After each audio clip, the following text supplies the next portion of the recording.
सांगायला भागात एक बाई नाही लोटायला, जंतू एवढे एवढे बाहेर पडले. आता काय हे रस्त्याचं खड्डं एवढं मजवून द्यात आणि ज्यासने घरं नाहीत तेवढी घरं तेवढी करू द्यात. 50 वर्षाचा रस्ता झालेला नाही. माणसांनी सांभाळायला पाहिजे. शुगर बीपी अटॅकची माणसं आहेत. आणि आमचं सगळी सोयीता केली तर निवडून देणार. पण मेन म्हणजे कचरा उठाव झाला पाहिजे. लोकांच्या आरोग्याचे प्रश्न असतात. तर समस्या तर एक सांगू का 10 सांगू? नमस्कार कोल्हापूरकर, जय महाराष्ट्र. आता आपण प्रभात क्रमांक 8 मध्ये आहे, म्हणजेच दुधाळेत. तर प्रभात क्रमांक 8 मधल्या ज्या समस्या आहेत, जे प्रॉब्लेम्स आहेत, ते नागरिकांच्या तोंडानंच आपण ऐकायचं आहे. हा रस्ता मेन, लाईटीचं, पाण्याचं हे सगळं प्रॉब्लेम. जवळजवळ 50 वर्षाचा रस्ता झालेला नाही. फुल कंप्लीट पडला आहे आता तो. मोठं वाहन आलं की ती काहीतरी खाली पडणार ते 100%. फुल पहिला झाला पाहिजे, त्यानंतर रस्ता झाला पाहिजे. पाण्याचा प्रॉब्लेम आहेत, पाणी सोय येत नाही वेळेवर. संडासचे प्रॉब्लेम आहेत, संडास बंद आहेत, सगळ्या अडचणी आहेत. आता येणारा नगरसेवक 4 नगरसेवक असणार आहेत कोल्हापूरच्या याला, बरोबर आहे? म्हणजे तुमच्या भागाला पण 4 नगरसेवक असणार आहे. करतील काय ती कामं? आता काय आता ते आता कसं ठरवायचं आता करते. आतापर्यंत काय झालेलंच नाही. आता आल्यानंतर बघायचं आता काय करतात. मग आता जवळजवळ 40 वर्ष झाली रस्त्याला. या कंप्लीट रस्ता नाही, लाईटी नाहीत. तर भागात तुमच्या काय समस्या आहेत बाबा या दुधाळीत? आमच्या इथं भटकी कुत्री भरपूर आहेत. त्या कुत्र्यांचा काहीतरी बंदोबस्त करावा ही आमची इच्छा आहे. आमचे नगरसेवक फार चांगले आहेत, ते आमच्या सगळ्या समस्या सोडवतात. आम्ही जर कधी काय झाले, काय अडचण आली, आम्ही त्यांना फोन केला तर ते लगेच धावून येतात की आलो, थांबा, असं कधीच नाही. लगेच पळत ते आमच्या दारात हजर होत्या. आमचे नगरसेवक फार चांगले. बाकी रस्त्याचा वगैरे तुमच्या काय विषय? काय प्रॉब्लेम नाही. आमचा रस्ता झालेला आहे, आमचा रस्ता झालेला आहे. आमचे नगरसेवक पदावर होते त्याच वेळेला आमचा रस्ता झाला. तर येणारा नगरसेवक कसा पाहिजे? आता काय हे रस्त्याचं खड्डं एवढं मजवून द्यात आणि ज्यासने घरं नाहीत तेवढी घरं तेवढी करू द्यात. बाकीच काय नको. गटरी बिटरी आहेत काही व्यवस्थित? एकीकडं आहे, एकीकडं नाही. मग काय करायचं? मग आता काय काय करायला पाहिजे? काय येत्याला नगरसेवक काय करायला पाहिजे? आता आलेल्या नगरसेवकनं फक्त त्यानं रस्ता केला पाहिजे, गटर चांगल्या केल्या पाहिजेत आणि ज्याला घरं नाहीत त्यांना घरं बांधून दिली पाहिजेत. ते नगरसेवकाकडे नसते घरं बिरं बांधायचं. मग आता आम्ही काय भाडं भरतच बसावं काय? मग बोला की. मग आम्ही काय करू शकणार आहे? आम्ही भाडं भरतच बसावं काय? मग भाड्यातच आम्ही खाली जायला लागलोय. आम्ही कष्ट करणार आहे, लोकांची भांडी घासायला जातोय आम्ही. घरं बांधून द्या पाहिजे तुम्हाला. आम्हाला घरं बांधून द्यायला पाहिजे आणि गटारी चांगल्या ठेवल्या पाहिजे, रस्ता चांगलं झालं पाहिजे. म्हणजे 4 नगरसेवक असणार, 4 नगरसेवकाला मतदान केल्यानंतर तुम्हाला त्यांनी घर द्यायलाच पाहिजे. द्यायलाच पाहिजे आम्हाला. भाभी तुमचं काय म्हणणं आहे? काय नाही आमचं म्हणणं. हा? आम्ही भाड्यानंच आहे. बर आम्हाला 3000 भाडं आहे. बर. इथलं समोरचं गटार हे रस्ता करायला पाहिजे. एवढंच की घर कुठं तरी आपल्या एका घेणार रूमचं घर पाहिजे ना. लक्षात वसाहतमधल्या नागरिकांचं तुम्ही ऐकून घेताय, कारण कोण कोण धुनी भांड्याला जातंय आणि त्यांचं म्हणणं काय, जर आम्ही नगरसेवकाला निवडून दिलं तर त्यांनी आम्हाला घर द्यावं अशी त्यांची इच्छा आहे. बघायला समजा काय, आमच्या गल्लीमध्ये व्यवस्था रस्ते वगैरे, चावीला पाणी येत नाही, हेच करायला पाहिजे. पण माणसांनी सांभाळायला पाहिजे. शुगर बीपी अटॅकची माणसं आहेत. म्हणजे सांभाळायला पाहिजे. म्हणजे काय करायला पाहिजे? पण काही द्यायला पाहिजे ना, सरकारी काय असेल ते म्हणजे सरकारी योजना द्यायला पाहिजे. ना द्यायला पाहिजे. काय योजना द्यायला पाहिजे? लेडीजला योजना काढल्या तशी CPR मध्ये गोळ्या वगैरे असं काय पेशंटला हे देण्याचं कर्तव्य आहे त्यांचं. सोय व्हावी, गाडी सोय व्हावी. लक्ष देतो झोपडपट्टीचं. आत्तापर्यंत बंटी पाटीलनी घरं नावं करून देतो, 7-12 देतो. तिने तोंड बघून काय काय नेत्यांची, ठराविक लोकांची 7-12 दिलेत. आमचं 7-12 अजून आलेलेच नाहीत. ज्यांनी जे म्हणजे पुढं असतात त्यांना सर्वांना 7-12 दिल्यात, ते 7-12 मिळावेत. दुसरं महत्त्वाचं, इथं ड्रेनेज लाईन नाही, गटरी अशी आहेत. गटराचा तुम्ही जरा व्हिडिओ घ्या त्या मानानं. नाही तर इथे व्यवस्था परफेक्ट अशी नाही. महत्त्वाचं भागात अग्निशामकच्या गाडी यासारखी रोड नाहीत. रोड आहेत ते असे सगळे धाडधाड सगळे म्हणजे डबरे बिबरे आहेत. महत्त्वाचं इथं आता मुस्लिम समाज जवळजवळ 60% आहे. आणि बाकीचा समाज सगळा इथं, त्यामुळे बाहेरचे सगळे भरपूर येऊन राहायला आले आहेत. त्याच्यावर काय ते एक नियोजन झालं पाहिजे. उद्यान नाही, दवाखाना नाही, काय पूर्वीचे जे जुने नगरसेवक आहेत त्यांनी तिकडच्या भागात भरपूर काम केलं, कारण आमच्या भागात लक्षच नाही. त्यांच्या तिकडं ग्राउंड आहे फुलेवाडीला, लक्षातला ग्राउंड नाही, बाग नाही, हॉल आहेत, मठात जागा आहेत, म्हणजे महानगरपालिकेचे हॉल आहे, तो बांधला पाहिजे सुरक्षित. शाळा इथं खाली नेल्या, लक्षतीर्थकडे नेल्या, नंतर लक्षतीर्थचं तलावाचं सुशोभीकरण नाही, खाजगी मालमत्ता आहे असं दाखवले जाते आणि ते तिथं जरा वांद्यात आहे. महादेवाचं मेन तर हे महादेवाचं देऊळ असल्यामुळं लक्षतीर्थकडं पूर्ण लक्ष नसलेलं सरकार, प्रत्येक पक्षाची हीच बोंब आहे. मी एक शिवसेना विभाग प्रमुख असूनसुद्धा मी स्पष्ट सांगतो, कुठल्याच नेत्याने इथं आमच्या वसाहतीसाठी काही केलेलं नाही. तुझ्या म्हणजे इथं आलो आहे आम्ही, तर बरोबर आहे, लक्ष तिथं वाचामध्ये काय समस्या आहे इथं कोल्हापूर? आता तू कोल्हापूरचं बघतोय सगळं, पाक सगळं चित्रच बदललं आहे. आता कसं आहे, कोल्हापुरात चित्र बदलले, रस्त्याचे प्रश्न आहेत. सेम लक्षतीर्थ वसाहतमध्ये पण आहेत. गेली 5 वर्ष निवडणुका नाहीत, नगरसेवक येतात, लोकांना पैसे देतात पण जातात. पण रस्ता बघशीला तर हा रस्ता गेले 10 वर्ष झालेला नाही आहे. त्या गल्लीचा बघताल तर रस्ता मागच्या 2015-16 साली झाला, त्याच्यावर रस्त्याचा एक नामोनिशाण डांबर पडलेलं नाही रस्त्यावर. दुसरं बघाल तर कचऱ्याचा प्रॉब्लेम, गटरी लोक काढतात, इथं गटरी ठेवतात, दुसऱ्या तिसऱ्या दिवशी ते कचरा काढायला जातात लोक. 2 दिवस असाच वास घेत बसायचं लोकांना. ते पण हां, तिथं बघशीला तर तुम्ही तिथं गटरी पण लोक, म्हणजे एकतर नगरसेवकाची चूक आहे बनू शकत नाही, पण सरकारची पण चूक आहे. गेले 5 वर्ष निवडणूक नाहीत, प्रशासक आहेत, प्रशासकांनी काय काम केलेलं नाही आहे. नगरसेवका हातात तर काहीच नव्हतं गेले 5 वर्ष. तर इथनं पुढं जर कचऱ्याचा पण प्रश्न आहे, रस्त्याचा प्रश्न आहे, नागरिक मूलभूत पाण्याचा प्रश्न काय प्रॉब्लेम नाही. लक्षतीर्थामध्ये पाणी आपल्याला 24 तास पाणी असते, पण मेन म्हणजे कचरा उठाव झाला पाहिजे. लोकांच्या आरोग्याचे प्रश्न असतात. कचरा जर उठवला नाही, हे उठाव केला नाही तर लोकांच्या आरोग्याचे प्रश्न गंभीर बनून जातात. गटरीचे प्रॉब्लेम आहेत. आणि रस्त्याचा म्हणजे तर हा तुम्ही आता शूटिंग घ्यालच, रस्ता तुम्हाला दिसतोयच, रस्ता झालेला नाही आहे. आणि आता येत्या पुढ्या काळात म्हणजे 4-4 नगरसेवक दिलेले आहेत. लोकांना मतदान कसं करायचं हे माहिती नाही, हा पहिला प्रश्न आहे. आमच्यासारख्या सुशिक्षित माणसांना पण आता अजून प्रॉब्लेम आहे की 4 नगरसेवक हा इथनं प्रभाग, हा लक्षतीर्थ, मीराबाग, फुलेवाडी, त्या बोंद्रे गल्लीत जाऊन पोचला आहे, संध्यामठपर्यंत जाऊन पोचला आहे. पण लोकांना अजून माहिती नाही की उभारलं आहे कोण, आपल्याला वोट कोणाला करायचं आहे, त्याच्याबद्दल पण अजून लोकांमध्ये साक्षरता नाही आहे. ही साक्षरता पण येणाऱ्या उमेदवारांना पण दिली पाहिजे की मी या प्रभागात ह्याच्यात उभारलो आहे. हे पण कोण उमेदवार अजून सांगत नाही आहे. आम्ही प्रभाग क्रमांक 8 उभारलो म्हणतात, पण त्या अ, ब, क, ड हे 4 प्रभाग आहेत त्याच्यामध्ये. तर ह्या अ मधनं उभारले, ब मधनं उभारले, क मधनं उभारले, ड मधनं उभारले, कोणालाच माहीत नाही. तुम्हाला जर कुणाचा पण बाईट घ्याल तर तुम्हाला कोणालाच कळणार नाही आहे ते. ह्या सगळ्या गोष्टी पण प्रचार करणाऱ्या उमेदवारांना पण सांगितल्या पाहिजे आणि विकासाची दृष्टी घेऊन त्यांनी तर पुढं पण आलं पाहिजे. 5 वर्ष निवडून आला तो माणूस, तो बी आपण काय हे बघा येत नाही व्हावं इथं या भागात. हां, इथं समस्या तर एक सांगू का 10 सांगू. काल आता शेण काढले, परवा इथं आंदोलन झालं, रस्ता रोको केल्यामुळं भाजपवाल्यांनी, त्यावेळेला मी पण त्यात होतो. त्यावेळेला इथलं आत्ता शेण काढले, रस्त्यावर डबरं बघितलं तर केवढं मोठं आहेत, केवढे मोठे मोठे रस्ते आहेत. रस्त्यावरून जायची पंचायत होत्या, यायची पंचायत होत्या. दुसरी गोष्ट, हे जे काम चालू आहे हे तर एवढं धोक्याचं आहे, त्याच्याबद्दल ते आता माझ्या दारात, माझं घर ही आहे, माझ्या दारातच हे उभा केलं. नको म्हणत असताना, माझा विरोध असताना तिने उभा केलं इथं MSC बोर्डानं.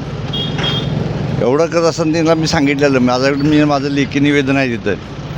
लेखी निवेदन असले मी पोच घेतलेले आहे, तरी पण तिने ती बसवले. ही दुसरी गोष्ट. तिसरी गोष्ट, आता ही पॉवरची किती 400-450 वोल्टच्या पुढच्या आहे. काय जर झालं तर केवढं, माझी पोरं लहान लहान नातू आहेत ते घरात, येणं जाण्याचा रहदारीचा रस्ता आहे, चौकातच नाही बसून हे किती योग्य आहे का अयोग्य आहे हे तुम्हीच ठरवायचं. तुमच्या इथं महादेवाचं मंदिर आहे, तर आम्ही मगाशी सुद्धा की बाईट घेतली की ती आयरेकर मॅडमची बाईट घेतली. त्या काय म्हणते, तुम्हाला जर आत्ता परत निवडून जर दिलं तर मी त्याची भिंत बांधीन. मग निवडून दिल्यावरच भिंत बांधायला पाहिजे. त्याच्या आधी कोणी काय केलं तर चालत नाही का? का चालत नाही? ह्याच्या आधी जे नगरसेवक आहेत त्यांनी केलं तर चाललं असतं की? चालणार नाही? चालतंय की निवडून दिल्यावरच भिंत बांधल्यावर करणार, तो पण तशीच. मग कोण विचारणार? गेलं 5-6 महिने झालं बघतोय आम्ही, ते तशीच आहे. म्हणजे अजून ह्या पावसाळ्यात खाली यायची वाट बघत असतो. आणि इथलं तरी अजिबात अजून तरी काय झालेलं नाही. किती वर्ष आम्ही बघतोय इथला तर रस्ता हाय असा आहे, यात काय बदल नाही. दरवेळेला नगरसेवक म्हणतात हे करतो ते करतो, कुणाला विचारणार? आता तर 4 झालीत, जाणार कुणाकडं? बरं ह्यांच्या पण सांगायला आमच्या कुणा सगळ्यांच्या कुणाला निवडून देणार आणि बरं निवडून दिलं तर विचारणार कुणाला आम्ही. सोयीच्या जर केली माणसाची जर चांगलं केलं तर आम्ही निवडून द्यायला काय बिघडले दादे सांग. हां गोरगरिबाला जर साय केलं. कोरोनात आम्हाला कुत्रं कोणी विचारले पडलो आम्हीच. मेलेलं म्हणा आणून टाकलं खरं कोणी एक पण उपाय दिला नाही आम्हाला. काय उपयोग आहे त्याचा. मरताना तर पाणी घालायचं जवळ या तुम्ही. म्हणजे नगरसेवकांजवळ यायला पाहिजे. मग आहे बरोबर आहे की जरा तर बयादाय पाहिजे का नको साहेब. हा विचारा की गल्लीत मेलेलं मड आणून टाकलंय घरात आमच्या.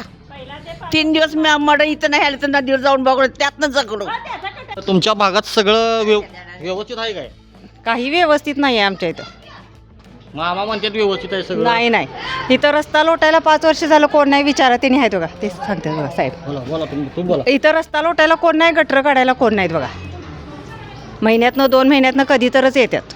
काढलं तर ढीग लावतात माणसासनी त्रास होतोय. गटर तर ही अशी झालं सगळ्यांची. बरं आता येणारा नगरसेवक कसा पाहिजे आहे? हेच आमची समस्या आहे दुसरं काय नाही. ह्याच्यासाठी चांगला पाहिजे. कचरा इथं आमच्या इथं कोंडाळा आहे पेठे क्लासच्या तिथं तो जरा काढण्यात येऊन तो त्याचा कायमचा बंदोबस्त करण्यात यावा. येणार नगरसेवक आमच्या भागातला व्हावा हीच इच्छा. राष्ट्रवादीचा युतीचा व्हावा हीच इच्छा आहे. हे त्या राष्ट्रवादीकडनं कोण उभारले कळेल का आम्हाला? अजून काय तिकीट फिक्स झालेलं नाही. बघूया. मॅडम आयरेकर मॅडम ओपनमधून इच्छुक आहेत. बघूया कसं कसं होईल. बाकी ग्राउंड बद्दल काही समस्या आहे का? आता तुमच्या घराच्या समोरच ग्राउंड आहे दुधाळीचा तर त्याच्या काही समस्या आहेत का तुम्हाला? ग्राउंड कसा व्हावा? नाही आता 10 वर्षापेक्षा आता दुधाचा ग्राउंड छानच आहे आणि चांगला आहे. काही त्यात अडचण नाही. फक्त जरा उन्हाळ्यात धुळा उडतो पाण्याची समस्या आहे. हे सगळं थोडी असणारच त्याचा काही प्रश्न नाही. माझं नाव मानसी सचिन पलंगे. मी दुधाळीमधली रहिवासी आहे. इथं कुत्र्यांची भयंकर समस्या आहे. सकाळी आणि रात्री उशिरापर्यंत कुत्रे भरपूर भुंकत असतात. पब्लिकला पण त्रास होतो येता जाता. भरपूर मोठी समस्या आहे. आणि कचऱ्याची काय म्हणजे येते रोज रेग्युलर गाडी पण कधी कधी येत नाही. मग ते कोपऱ्यावर तिथं कचरा भरपूर साठला जातो आणि भरपूर डास पण होतात मग रात्रीची.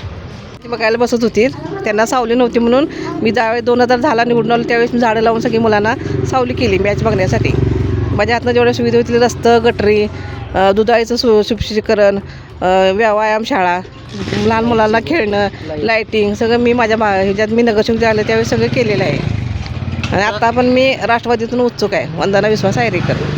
तर तुम्ही काय करू शकाल म्हणजे ह्या भागासाठी काय करू शकाल असं काय आहे तुमच्या डोक्यामध्ये? ज्या आपल्या भागात ज्या सुविधा कमी पडतील त्या मी माझी करायची इच्छा आहे. मी करून देणार पूर्ण करणार. आमच्या साहेबांनी आम्ही दोघंही भागाचा विकास करणार. आता ह्या डबऱ्यात कोणतं अपघात झाला मृत्यू पावला त्यावेळी त्यांचे डोळे उघडणार आहेत. परत इथं गटराचं हे साम्राज्य आहे. गटर लाईन्स व्यवस्थित नाहीत काय नाही. पुलाचं सगळं हे रस्ता पूर्ण काय नाही झालेला.